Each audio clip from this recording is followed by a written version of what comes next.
Hello, Stay. Where last we left off, I posed the following questions. 1.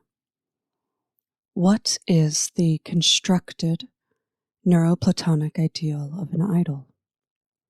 2. How does or doesn't Stray Kids fit into it? 3. Is there a common NeuroPlatonic ideal that Stay has thus for Stray Kids themselves? And 4. What are the consequences when they don't match that NeuroPlatonic ideal that we've built for them? Welcome to Stray Kids the Megaverse, a podcast more about the millions of people who find themselves connected by not just the music and artistry of 8 people, but by their concept of who those 8 people are, their mental model of 8 people, which they hope others in those millions share with them. Today's Stray Kids songs are Not, Be Me, and Novel. Before we get into the content, a few really quick things on my part, mostly about I have some thoughts about other things I want to do with this podcast. What I have learned is that I hate making YouTube content. I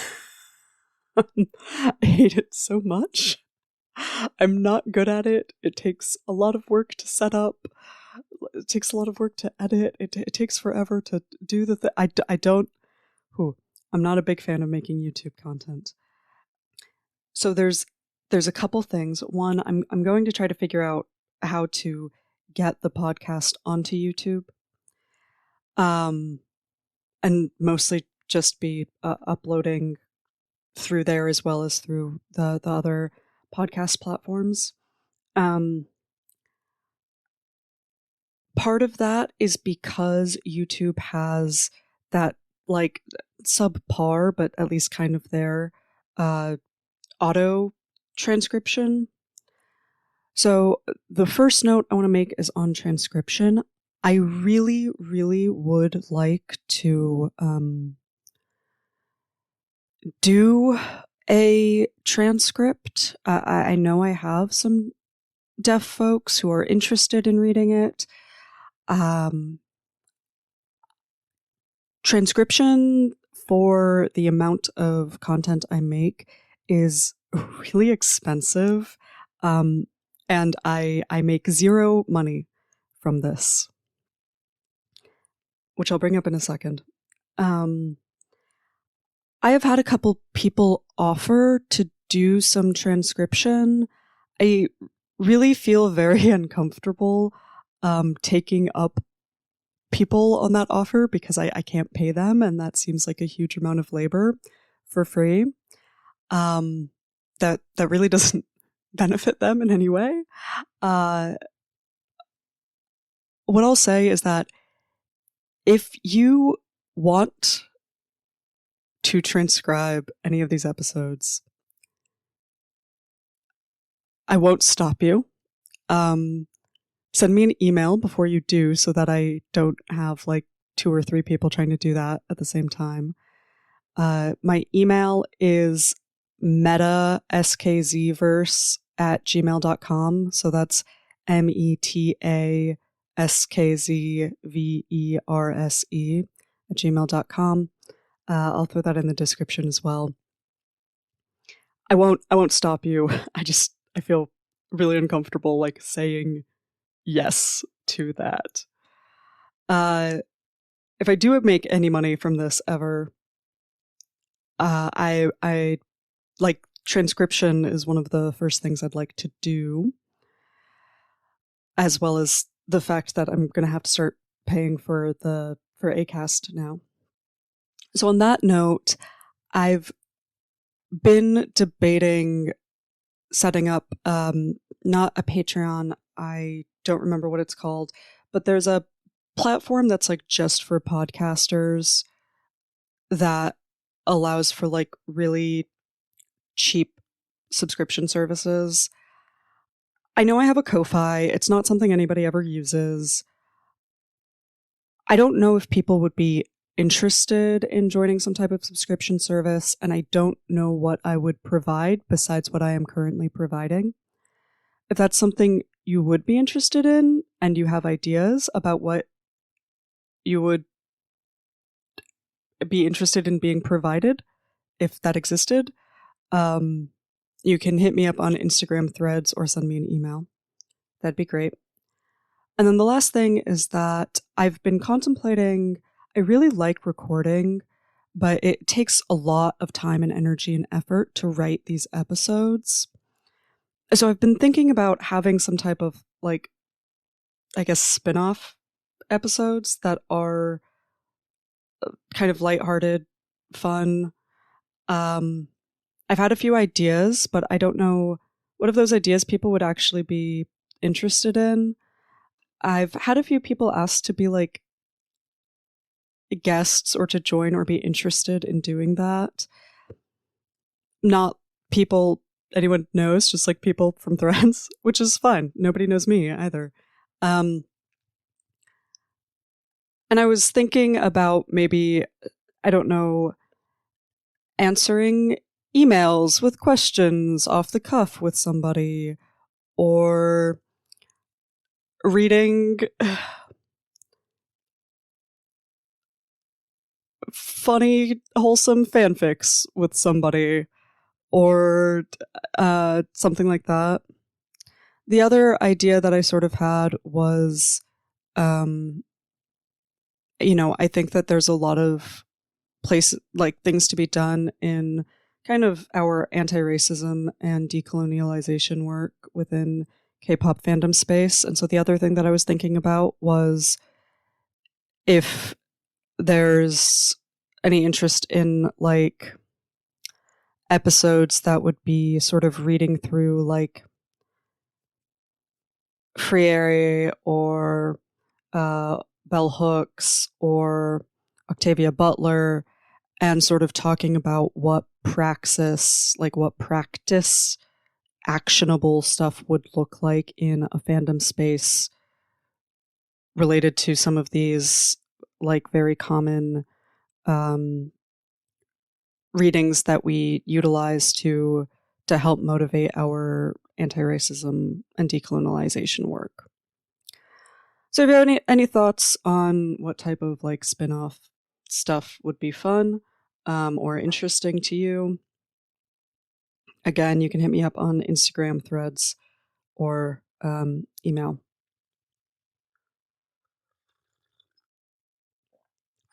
Okay. Now that that ramble is done, we can get to the content. If you haven't noticed, this is a part 2. This part will not make sense if you do not listen to part 1. This is not a skippable part. So if you're hearing this for the first time, please go back and listen to the NeuroPlatonic ideal part 1. This will not make sense otherwise. So I'm going to reference personas a lot in this episode as well. So if you find yourself confused about what I mean when I'm talking about personas, you also might end up wanting to check out the Personas introduction episode for a better understanding if you haven't listened to it yet. All right. First question. Our expectations of idols.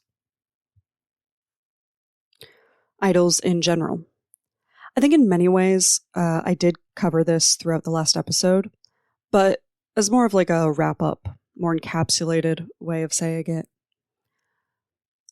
We can say that it's a highly variable set of expectations due to wide cultural differences, which means that the expectations of an idol is to be able to rise to the minimum expectations, like that minimum viable standard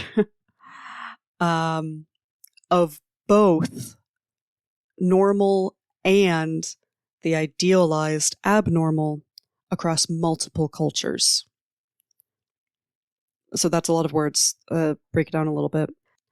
That's to say that there is a lowest bar of expectations that idols will have to meet for broad applicability, for broad appeal. There's just certain requirements in different cultures that they will have to meet for that broad appeal. So if we go outside of a neuro perspective, outside of the NeuroPlatonic ideal, outside of neuro expectations, and just into standard expectations, we can say that there is an expectation that male idols, for the most part, will go into military service instead of, say, being a conscientious objector, which became a legal option with a highly controversial but legal path in 2020. Due to it being illegal to engage in sodomy or other quote-unquote indecent acts while enlisted in the Southern Korea military, there is a NeuroPlatonic expectation of either cis heterosexuality or celibacy. Prior to enlistment, being queer can end up being defined as a mental disorder during enlistment examination, which can result in being qualified as unfit to serve. And in addition, it's common that those of sexual or gender minorities end up experiencing severe harassment or violence while in the military, meaning that any queerness in idols who are expected to serve is going to be highly pressured to be kept very on the down low in order to meet this expectation of service. We can see here how even if certain behaviors or activities are not immediately related to the neuro expectations of someone, the expectations can still lead to part of the creation of the NeuroPlatonic ideal. In this case, military service has nothing to do with our neurofunctioning, but the expectation results in an additional expectation of neurofunctioning and behavior.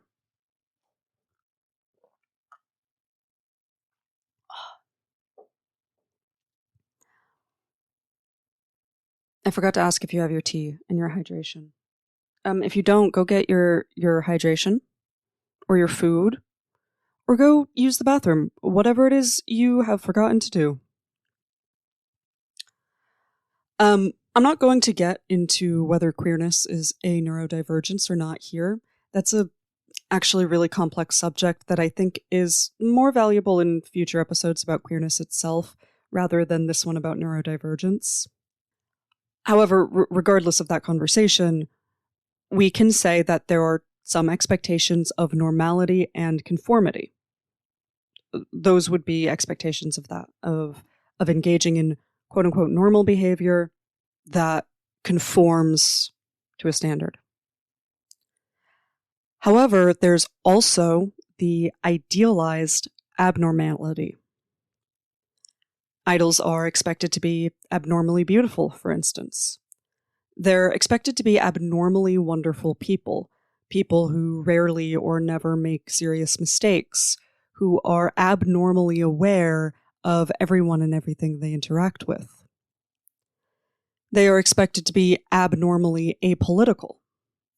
They are expected to be abnormally compartmentalized with feelings and experiences, abnormally capable of regulating emotions, abnormally healthy both mentally and physically.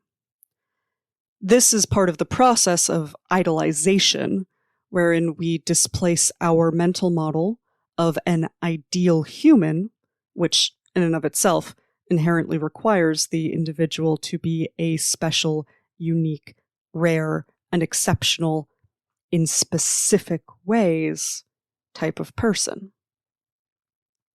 There are some ways in which the expectations of idols and the expectations of therapists are similar.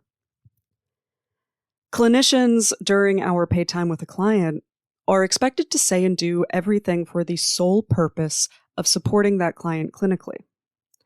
If we utilize self-disclosure, it's in service of the client. So I tend to self-disclose. I'm a little bit higher on the self-disclosure side than some clinicians. It's a style preference, largely. I tend to self-disclose about the positive aspects of my relationship with my spouse much more frequently with clients who have had very little exposure to healthy and happy relationships. So, for instance, teenage clients, as a way to model appropriate behaviors in partnership. But I wouldn't self-disclose about if my wife and I are currently arguing about something, or about our family planning, or specifics of our finances, or things like that, as those details aren't in service of the client. We as clinicians are expected to be enough of a quote-unquote blank slate to allow clients to displace emotions and project identities onto us in such a way that we can help them work through those emotions, help them work through those projections.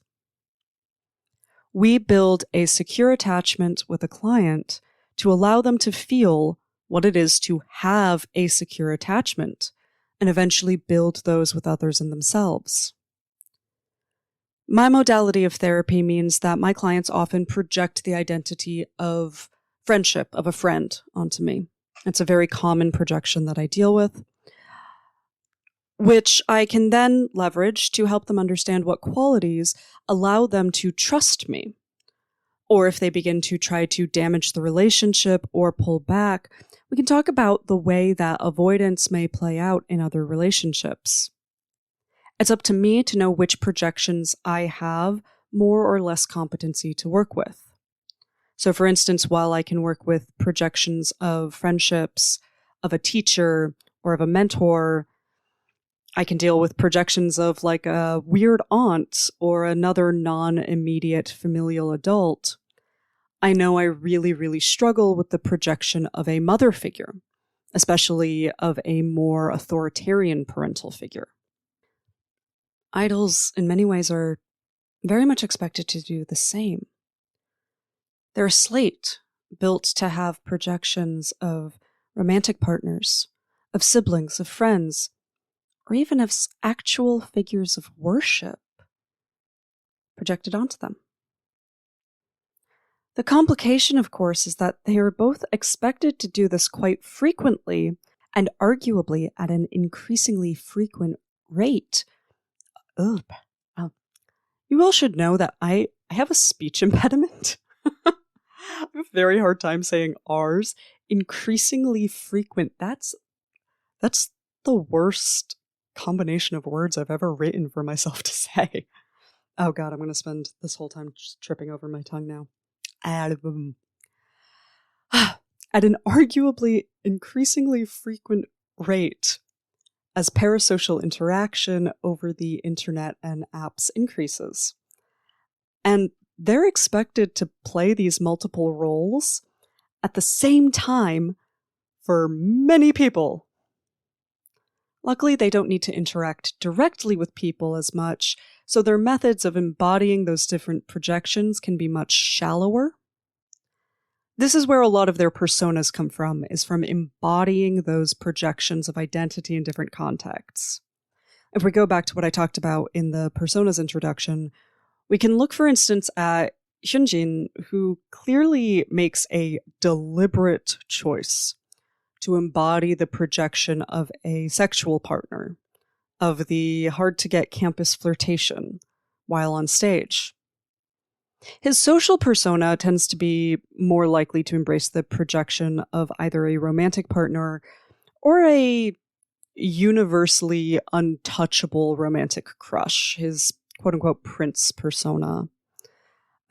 Sometimes it really leans into friendship or into some type of playful relationship, right? But regardless, you could contrast this with Felix, who tends towards the projection of the affable best friend. Though certainly he has tried to have a stronger projection of a sexual partner on stage. I have some thoughts on why this keeps not really working for him. Like if you spend a lot of time in Stayville, it's definitely less common to see people engaging in that particular storyline and persona. People just don't sexualize Felix as frequently the same way at the same rate that they do members like Hyunjin or Bangchan or even Lee No. And I do think that it's largely because it's really hard to juggle both the best friend persona and the like intense sexual partner persona at the same time. And his very authentic affability and friendliness sort of gets in the way of his attempts to like get people to sexualize him more. You see, once somebody has projected an identity onto you, someone's decided you're the best friend, it's very difficult to get them to change that projection, especially if it's not what I'll call a casual social context. So, to explain, for a lot of folks, it's honestly easier to shift that projection with, say, a loose acquaintance who you're getting to know, or a coworker who you get along well enough with.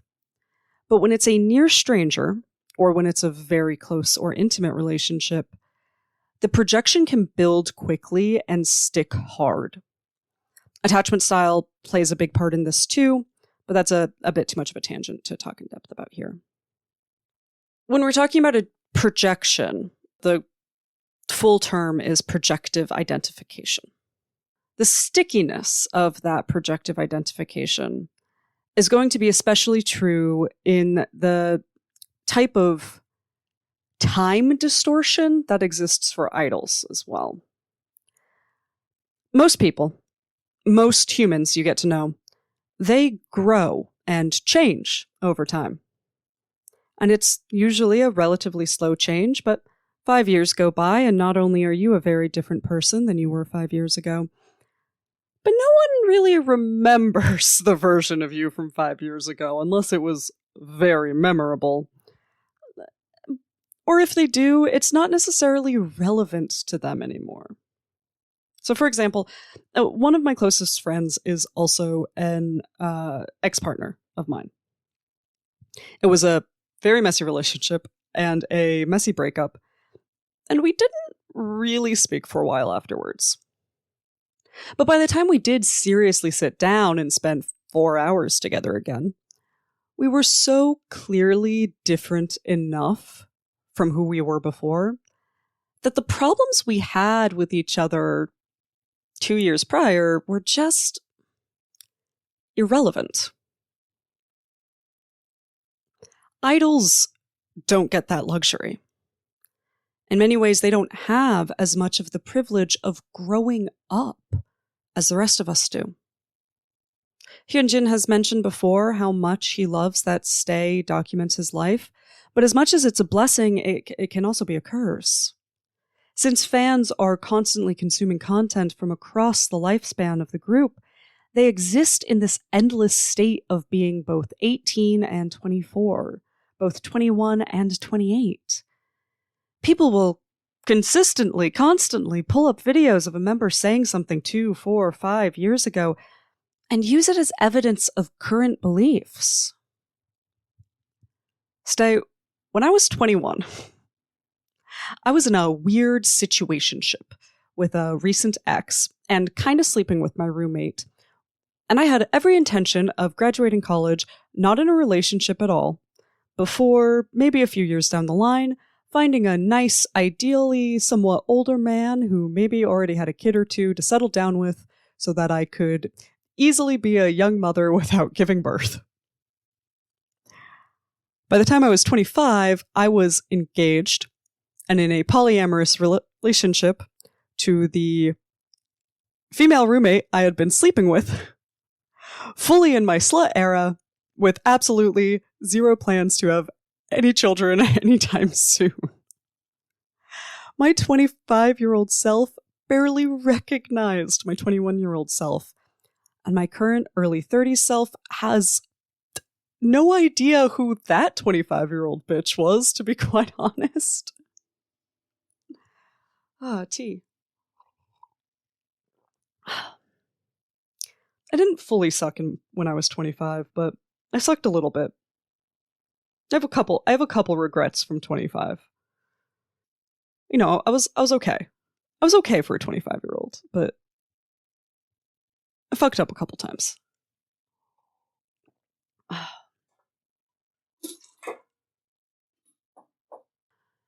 Developmentally, we expect people in their late teens and early 20s to change dramatically. The progression that I just mentioned of thinking you know what you want and then totally upending all of your previous ideas is healthy and often desired in your 20s, especially your early 20s. Quick idol example. We know that in the 2021 Two Kids room, Hyunjin and Changbin had a conversation where Hyunjin said it didn't matter who he traveled with, that he could travel with anyone. And Changbin highly disagreed, that travel was all about who you go with. Now, I think it was one of the Aussie Skiz codes at the end of 2024. Don't remember which one. I'm pretty sure that's where it was. Hyunjin goes on an impassioned speech about how travel is all about who you go with. Now, many people put this down to Hyunjin and Changbin living in closer quarters for many years, and maybe that's true. But also maybe it's just true that Hyunjin changed his mind for other reasons. Maybe until 2021, he had only ever traveled with people he really liked. But then as he started doing more solo work, he discovered that who he travels with is actually impactful in how much he enjoyed traveling. Or maybe he traveled with someone who he realized he did not travel well with. Maybe he was just convinced into changing his mind by someone else. Or maybe he had life experiences with a more mature perspective and had his mind changed. But if we didn't have that updated conversation that was recorded for us, then people could and would have easily used that 2021 conversation to say, this is how Hyunjin feels about travel. Even though we realistically wouldn't really have any idea how those intervening years would have impacted his opinions. I think about this a lot with clips that get shared frequently of Bangchan in Chan's room. Chan's room ended over 2 years ago now. Chris was, 26 when they ended? There are probably many things that he agrees with his younger self on. But we can't share those clips as indisputable proof of his thoughts or opinions or desires, only as a reference point for what his thoughts once were. Idols exist as time capsules, Schrodinger's age, wherein, until we observe that timestamp on that video, find the context of that picture, identify the era of that particular hairstyle, they are every age that they have ever been at the same time. That's a big part of the reason I personally don't watch content older than 3 or 4 years if I'm trying to get into a new group. I want to get into them based on who they are now, not who they were at one point. And I don't want to confuse my own mind as to the personality of the personas they're currently expressing. Because what this also means is that it is so easy to not only project an identity or a set of beliefs or emotions onto an idol, but it's so easy to project an identity onto an idol from several years ago and then be unable to adjust that model of them when you consume more content of them in who they currently are. So we're not only dealing with just how easy it is to project onto a stranger, we're projecting onto a stranger who might not even exist anymore. So let's say you start with Stray Kids content predominantly from the 5-star era. The identity that you might project onto Han is very different from the identity you might project onto him if you started with 2024 One Kids room. That's a bit of a tangent. There's a lot more to say about that. We're going to asterisk this line of interrogation.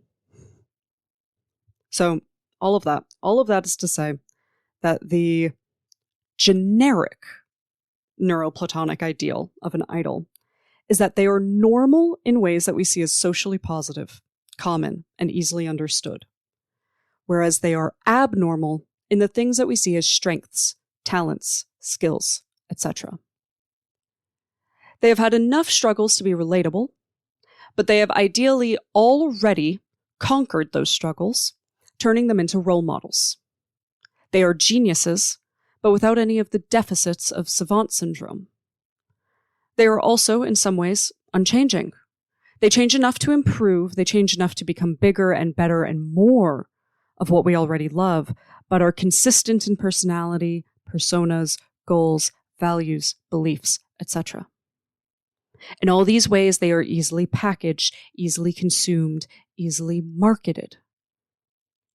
Idols are not haute couture.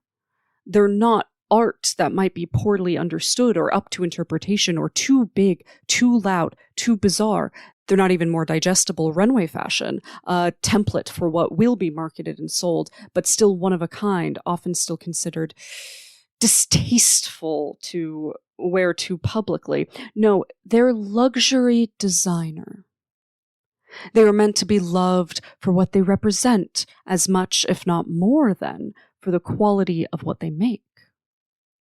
It's not to say that it's poor quality, but it is to say that they are meant to be considered worth far more than the sum of their parts, far more than the sum of their art as well. They are excellence not just in the music they make, but in how we perceive them. After all, doesn't love that sees only strengths without weaknesses make music sound so much sharper? Doesn't it only make someone that much more beautiful, make their dancing that much more powerful, make their voice that much more honeyed? An unconditional love, not because you love them with all their flaws, but because they simply don't have any. Neurodivergent, but without the disability, without controversy, without disruption. All of the benefits, none of the downsides. Now think carefully, because I know that there are people in their minds going, I wouldn't think that of my idol. I love them unconditionally, including all their flaws. And some of you really might. But what I've found is that when we love someone unconditionally, we're in trouble no matter what. No one deserves an unconditional love.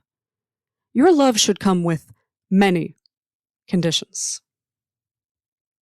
I started writing more about this, got to be a really long tangent, and I realized it fits better. I have an episode vaguely planned for talking about idol worship, and it'll all end up going there.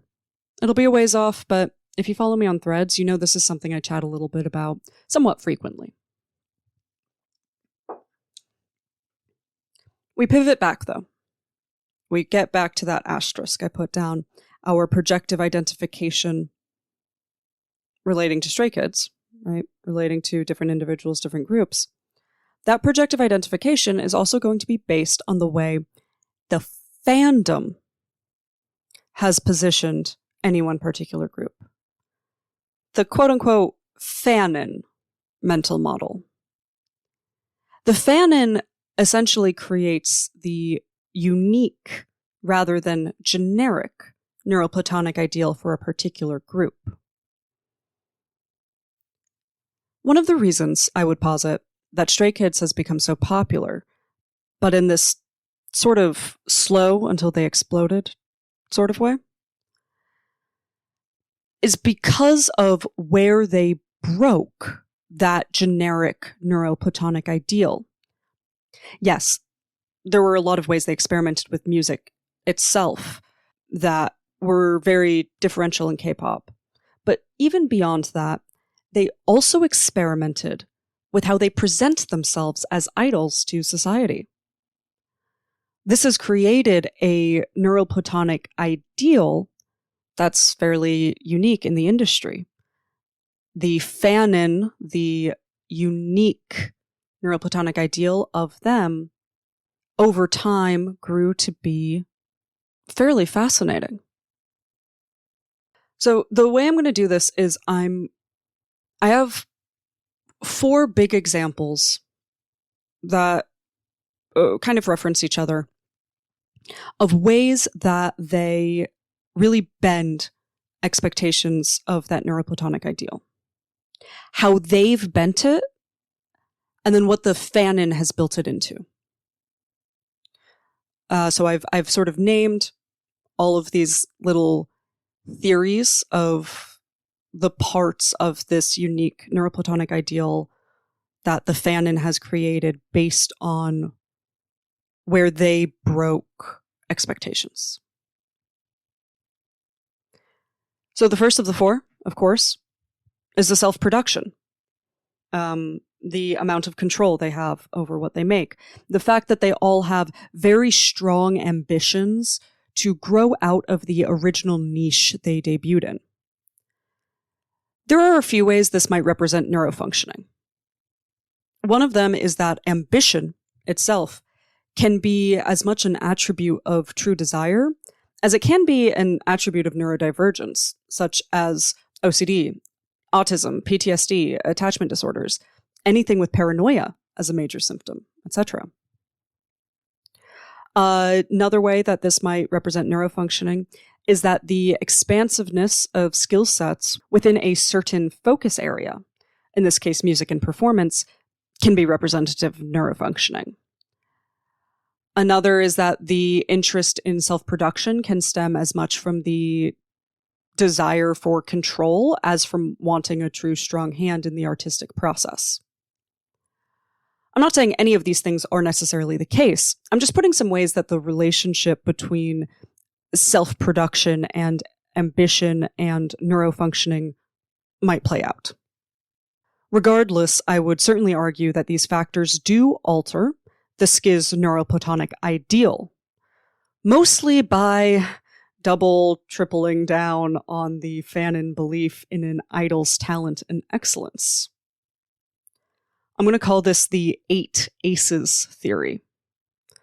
This is the not uncommon fan refrain that Stray Kids has 8 singers, 8 dancers, 8 visuals, 8 rappers, 8 aces.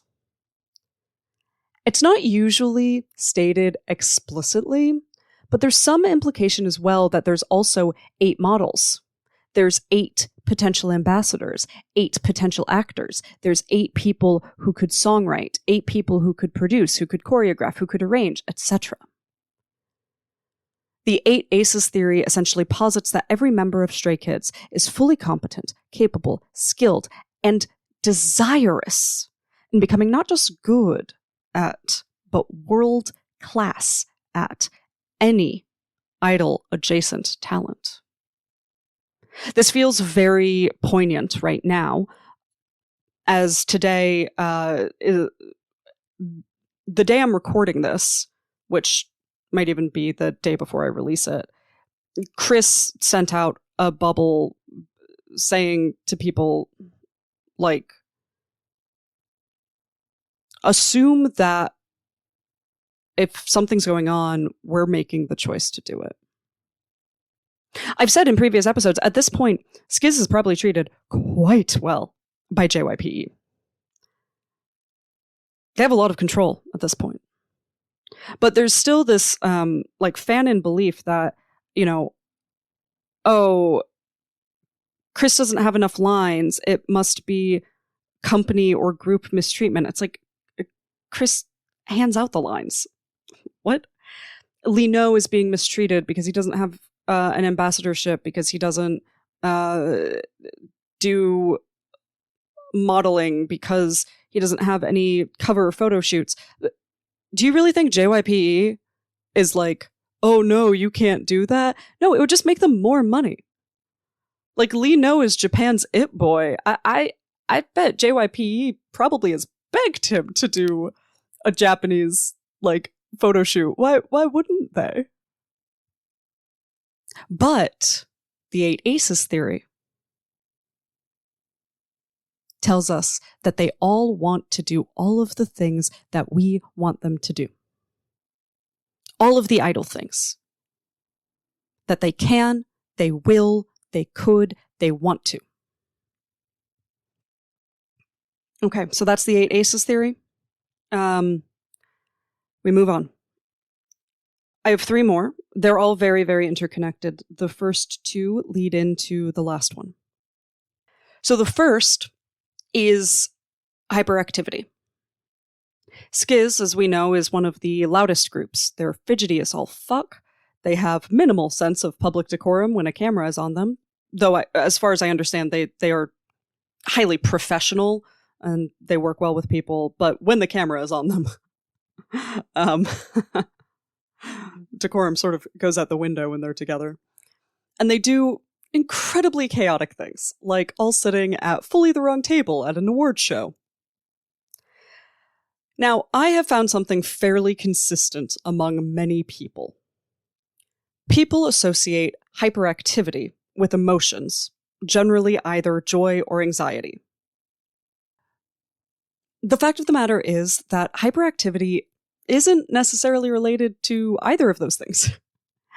It can be, but listen, I haven't stopped bouncing my legs since I was born, and it's completely non-reflective of anything other than my neurological stim needs. Hyperactivity also isn't necessarily reflective of ADHD. Again, I have some somatic hyperactivity, and I am not ADHD, and that somatic hyperactivity doesn't necessarily come from any of my other disabilities, it's just the autism. But when people associate these kinds of behaviors with certain emotions, they are making assumptions about the neurological functioning of someone, that these types of external behaviors are reflective of certain emotional states. And often the expectation is that the emotions are as big as the behaviors themselves. Now, some of these behaviors can create emotions in me personally, so I can become happier if I am engaging in a positive stim. I might have anxiety reduced by a soothing stim. I might become more anxious in a situation if I'm engaging in hyperactive behavior to avoid negative emotions. Sometimes I do that. Now, I understand why the assumption exists that hyperactivity is due to an emotion. I think that for a lot of allistic and non-ADHD folks, certain types of hyperactive behavior usually is reflective of an emotional state. There's multiple therapeutic modalities that exist based pretty much completely on that assumption. For instance, RODBT is highly focused on body language and interpretation of emotions based on physical behaviors. So I assume at least that that's how a lot of people experience those big somatic movements. I assume. I'm not those people. I'm not holistic. So that's just my guess based on what I've observed and understood from other people and from my training.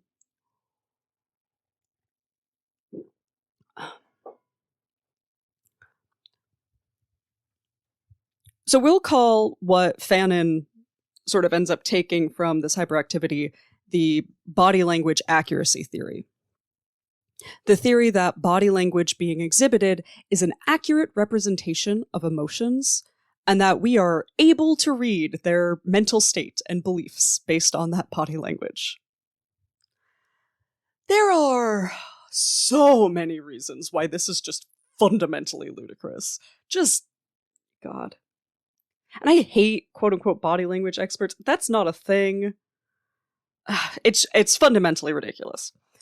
I won't deep dive into the psychology of it, but it's just not possible to understand another person's body language cues accurately if you don't know them. There's a huge number of factors in body language that include cultural standards, neurofunctioning, upbringing, contextual analysis, etc. But body language is one of the big differences in different kinds of neurodivergence. The expectation that body language is fully congruent, fully reflective of an internal emotional state is an expectation of neurofunctioning, and that it's an expectation of how our somatic senses work, that our sense of interoception, proprioception, our vestibular sense, not to mention the typical smell, touch, taste, etc. senses, are all reflective of our emotional state. which also implies a really, really high level of personal insight into that emotional state. Basically, what the body language theory is implying is a super high level of emotional intelligence, personal self-insight, deep authenticity, and a one-to-one connection between somatic behavior and emotional landscape, which is an absolute mess. That's such a mess of a theory.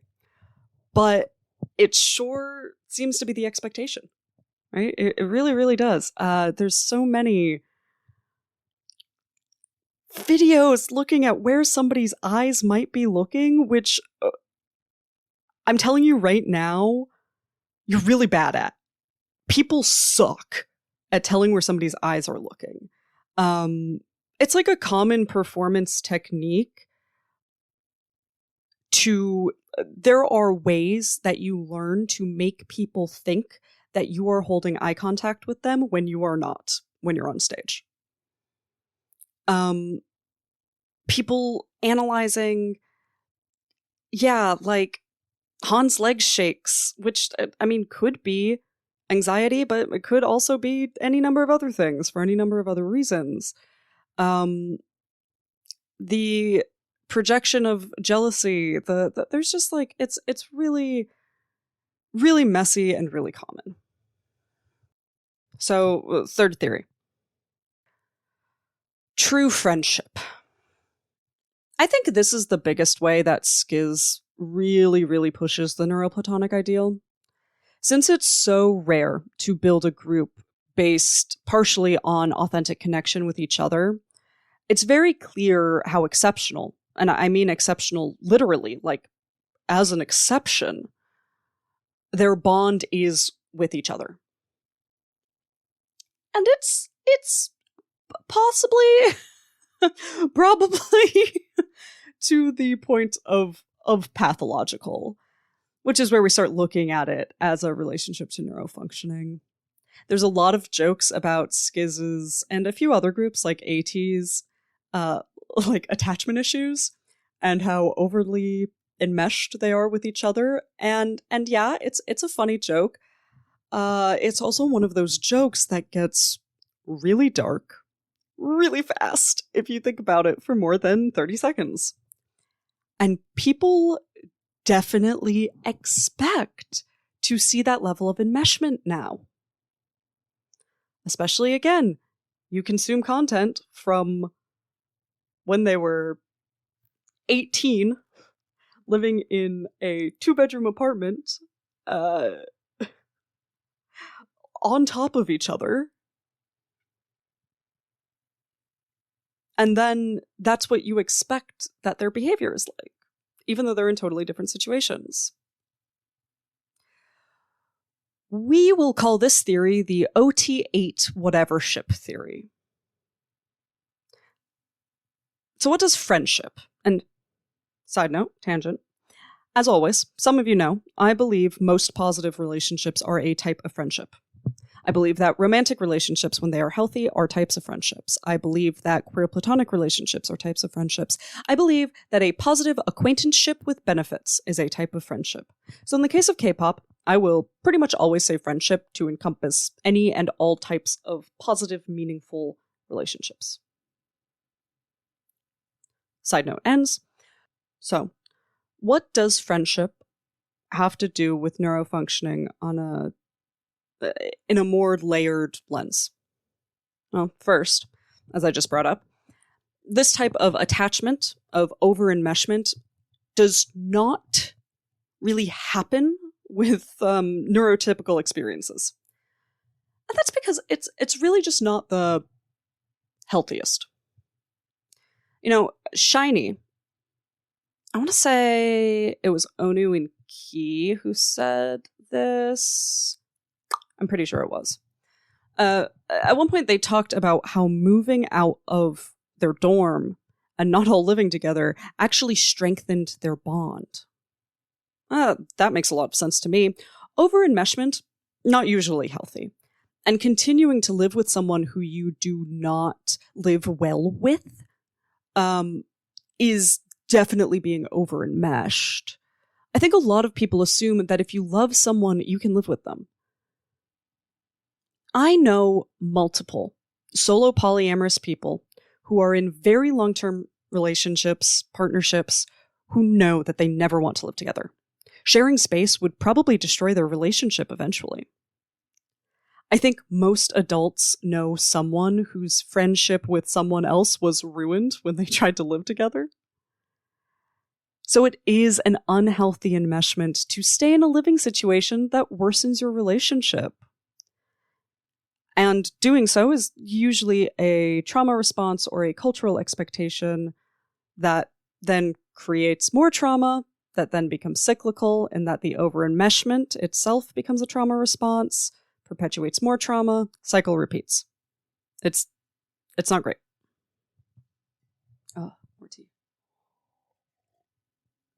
I'm trying to record this episode fast, which is bold of me to say at 57 minutes in, because I have a session after this, which is going to go real well for my throat. I did not make enough tea for this. I knew this was going to be long. I had just woken up and I was like, it'll be fine. I haven't used my throat like at all today. It's okay. It's not okay. I am not Gwenchana.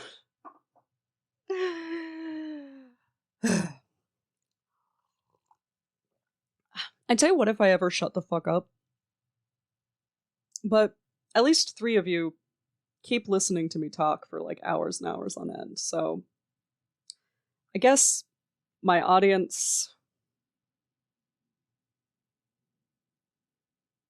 is very patient.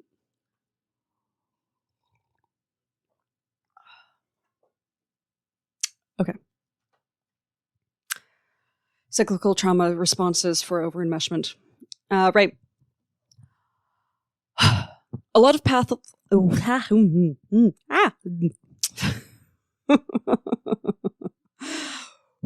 I'm not used to recording first thing in the morning. A lot of pathologized experiences. So, social phobia, most personality disorders, dissociative disorders, oppositional disorders, and as much as I hate the concept of oppositional disorders conceptually, complex PTSD, etc. A lot of them are either directly tied to or have a lot of relationship to insecure attachment styles, histories of significant attachment wounding, and or a minimized sense of self due to a lack of appropriate developmental support up through young adulthood. That's often what is behind those attachment issues. You know, those attachment issues often also come with marginalization of any sort. Obviously, certain types of neurodivergence in certain cultures will make those attachment issues more likely to occur, or will make individuals more likely to perceive attachment wounds or relationship rupture and repair.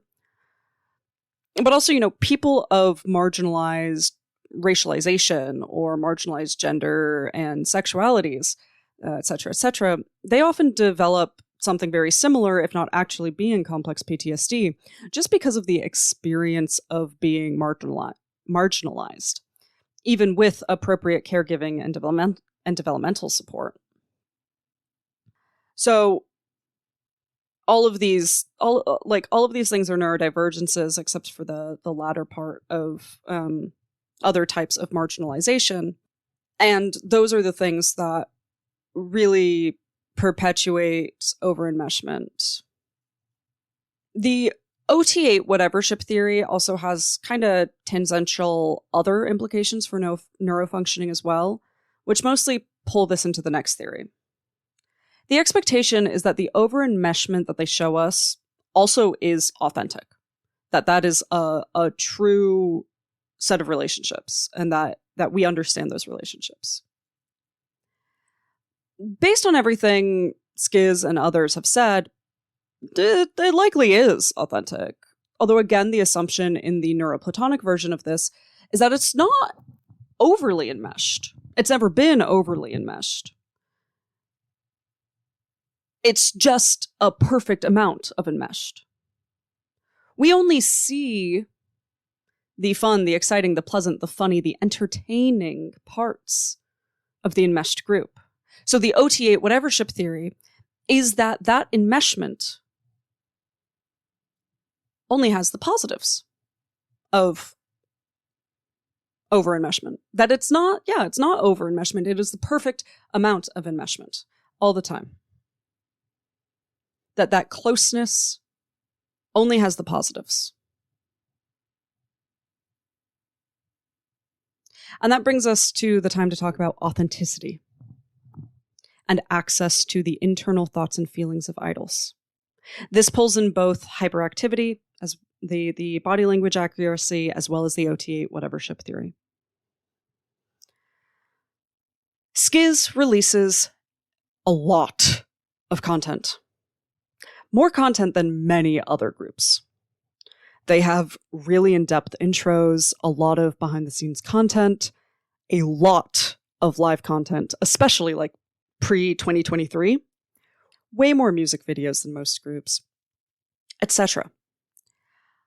I think that regardless of how true it is or isn't, this gives fans the sense that Skiz is more open, authentic, true to themselves, etc. Honestly, if that is the case, I think it's probably primarily because when you have 3 times as much recorded content, you're that much more likely to fuck up and let the social/public persona slip more, and let through more of that private persona. Shout out to the number of times editing has missed one of them saying the word fuck, for instance. Their overabundance of content also started when they were, children, and thus not with the greatest ability to do social engineering, regardless of any media training they may have had at the time. Teenagers are not good at social engineering. It doesn't matter what they think. It doesn't matter how many books there are about the genius teenager. Teenagers, not good at social engineering. When they were young, it might be true that there was more authenticity in some of the recorded content. We're going to call this the no makeup theory, which, is to say that we expect that Skiz, like the fan-in ideal, is that Skiz is barefaced all the time, metaphorically. That their authenticity is the same as being barefaced, rather than expecting that they are wearing no makeup. That there's still makeup on the face to perfect that idea of being barefaced. So this is the no makeup theory. The idea that Stray Kids are not just highly authentic in their body language and conversation and communication, but also that the authenticity that they show is reflective of the practical realities of their lives. That they are, in their social persona, emotionally barefaced. They're not pushing an agenda. They're not trying to sell us anything. They're not bullshitting us about anything. That when they imply what their interactions off camera are, or in any way, whether through words, body language, etc., that those implications are accurate of what's really happening. This is part of why people start to get weird whenever. So it's pretty common, these days. Chris does stay away from fans a lot more, which is super fucking fair for him. I have a lot of thoughts about that, but that is for a totally different episode. But he'll often get on Bubble to say something right before an ad campaign drops or something like that, and people are like, "Oh my gosh, I feel like he's just selling to us now. I feel like he's just using us now." That's what he's always been doing. He's always been selling to you. That's their job, is to sell themselves to us. That's why they do lives when they're on tour. That's why that's the job. But the no makeup theory, what it tells us is that they're not selling us anything. They're our friends, right? And 2 things can be true. I don't know that it says anything that, they don't love their fans. I think they do. I think that they're completely honest about loving their fans. I think they do to an unhealthy degree. I worry about their parasocial relationship with us. I worry about some of the things they say about their emotional reliance on fans. They are also selling us something. Both of these things can be true. From a neurofunctioning perspective, what is the authenticity relationship to neurofunctioning and the NeuroPlatonic ideal for stray kids? There is this highly predominant theory. This is a little bit of a tangent, as you know, for me, but stick with me. There is this highly predominant theory that autistic people aren't capable of emotional manipulation or of hidden agendas or consistently putting on a persona for a selfish purpose. It's something that you see even among people who talk about neurodivergence and think that they're saying something meaningful. It's honestly highly infantilizing. It's super infantilizing, straight up incorrect, weird, I don't know, it's weird. It's also weird supremacy connotations, regardless. But I think that this is some of the NeuroPlatonic ideal that is put on stray kids, is that for whatever reason, they're too pure, or the way that they neurologically think, the way that they behave, the way that their minds work means that they don't have motivations that they keep hidden from us, that they can't have motivations that they keep hidden from us. They're too authentic for it. They don't put on an act consistently. Or if they do, it's obvious that it's an act, right? Everybody knows that Hyunjin's stage persona is different from his social persona. So we all know it's an act. We're all in on the act together. Obviously, this is untrue. For instance, it's been repeatedly stated that Changbin is quite different off camera from on camera. You know, I feel like I have a very limited sense of Changbin's off-camera persona, which, good for him. But it's been stated, right? He flirts way more on camera. He's much more stoic off camera. He has created a highly effective public persona for directing attention to certain storylines that Stay will enjoy and differentiating himself as an individual, right? That baby girl persona, and the duality between that and his visual. He's done a really, really good job of creating personas that make him very unique, and creating personas that the way, he interacts with other members on camera can focus in on, certain, different relationship storylines, different themes for the group, things like that. But it doesn't mean that he's ever chased around Hyunjin trying to kiss him in private. I mean, maybe he has. I don't know, but it's equally possible that he hasn't.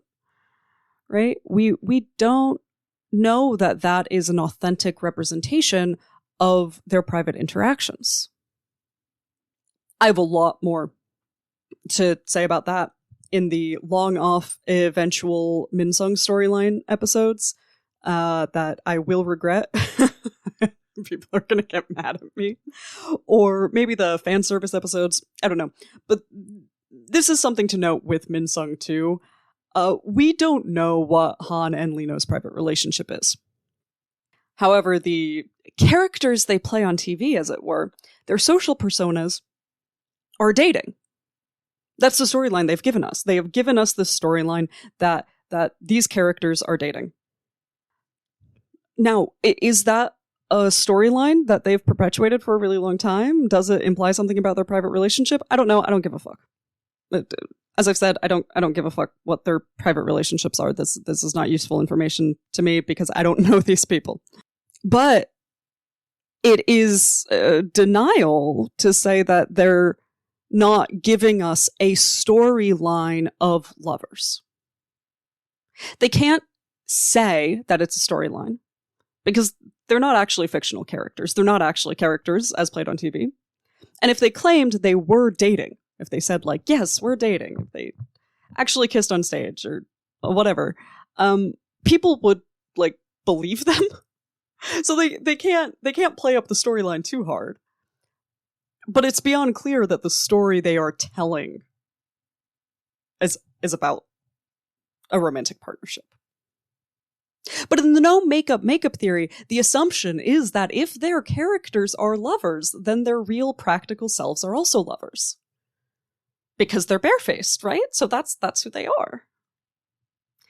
I think this isn't a fully uncommon issue in K-pop, but it's much better understood in certain other types of media that, like, those character storylines, they're not portraying a real relationship. Think about like some BL, boy love drama cultures where it's super common for the main actors to pretend that they're dating until the show ends, at which point they break up. This is commonly understood as the expectation in that market. Authenticity is not expected. It is expected that people engage for the purpose of marketing and exposure and are doing a bit of social manipulation for it. But again, the NeuroPlatonic ideal for Stray Kids is that they're as barefaced as the company will allow. And that's very specifically the case. Not as barefaced as they'll allow, as barefaced as the company will allow. And that there's little to no makeup. So those are the big examples. The big examples of ways Stray Kids has broken the NeuroPlatonic ideal in their presentation to us and what we've done with it. I'm going to stop with more theories. I think we kind of get the point. So we've got the 8 aces as a standalone theory, and then the no makeup theory that sort of encompasses both the body language accuracy and the OT8 whatever ship theories, and then has its own bits and pieces. So we come to our last question on a meta level, which is, what are the consequences when Stray Kids doesn't match that NeuroPlatonic ideal that we've built for them? And yeah, so this is going to be another part. I was thinking, I'd record this and see how long it was, and if I had time to do this. And I don't really want to release another 2-hour episode. That's too much. It's too long. So yeah, fuck. I didn't even get to complaining about airport pictures. I said last episode I was going to complain about airport pictures. This episode did not get to it. That's okay. So I'm going to give a high level answer to that question, and then we'll make another part that goes more in depth. First, let's remember the construction that we are deconstructing from last episode. So what I said last episode was that the NeuroPlatonic ideal is where the dichotomy of fascination and expectation in behavior and personality meet. It's the overlap in the Venn diagram between fascination and expectation. People who are novel but not bizarre, fascinating but not controversial, authentic but without any visibly broken pieces, different but not too different, the ideal person with the ideal mind and the ideal behavior. And then what I said was that I think that one of the large reasons for Stray Kids' popularity would be that they break that NeuroPlatonic ideal of idols. But in doing so, there is now a new NeuroPlatonic ideal for themselves, which they might also be trapped in. Their popularity now gives them a level of freedom to show the reality of how they function in the world, but it also means that there are many more expectations from that many more people of who they are and who they are supposed to be. So we have an understanding of the new NeuroPlatonic ideal for Stray Kids specifically. We now have built that. It still has the same basic construction of the NeuroPlatonic ideal for idols, but there's a different perspective. There's a different take.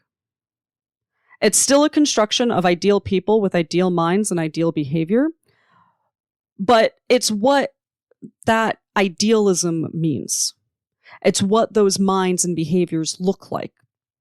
They're just slightly atypical for many idol groups. Our construction of idealism has changed for this group. But any boxes we shove people into can still become prisons, even if the box is a pyramid instead of a rectangle. Maybe it's less constricting, less confining, but it's still a prison. And for idols, it's arguably still a panopticon, a prison wherein all the guards can always see the prisoners, and the prisoners can't see any of the guards. When it comes to authenticity, what I'll talk about is the way a sense of self can collapse due to what is essentially an overuse of emphasizing certain parts of the self at the expense of others. I'll talk about the way that coerced storylines can really destroy relationships between both members and the relationship of an individual to themselves. For body language, I'm going to talk about hypervigilance and anxiety, microaggressions, and idols building increasing barriers between themselves and fans. With intimate friendship, I will explore what are common realities of over-enmeshment for developing relationships external to the enmeshed group, and what happens when you externalize motivation due to over-enmeshment. And finally, our 8 ACEs theory, I'll talk about the development of over-control, including perfectionism, overwork and its consequences, and probably more specific disorders of over-control, such as acquired OCD, eating and body dysmorphic disorders, paranoia, and disorders with psychotic symptoms, etc. So yeah, that episode, I guess, is going to be fun. It'll not suck at all for me to record. It will be great. We'll get there. Yeah, that's going to be a lot. That's going to be a lot. So I guess emotionally prepare yourself for next episode. Probably will not drop for a little bit. I'm seeing Stray Kids this weekend. And then I will be going to the Chicago show in June. So who sort of knows how long this will take to write, because again, it also will suck as an episode to write. If you're going to be at Seattle tomorrow or today, whenever you listen to this, because I really hope that this is out before Saturday, hit me up on Instagram, say hi. If you're going to be at Chicago and you'd like to say hi, hit me up and we'll say hi. Yeah. Oh God, what were my songs? Do I end with a pun again? Hold on. Oh God, I have 3 of them again. Not Be Me and Novel. I hope that this episode was a novel experience for you, and I'm going to now go be me by myself and not record anymore.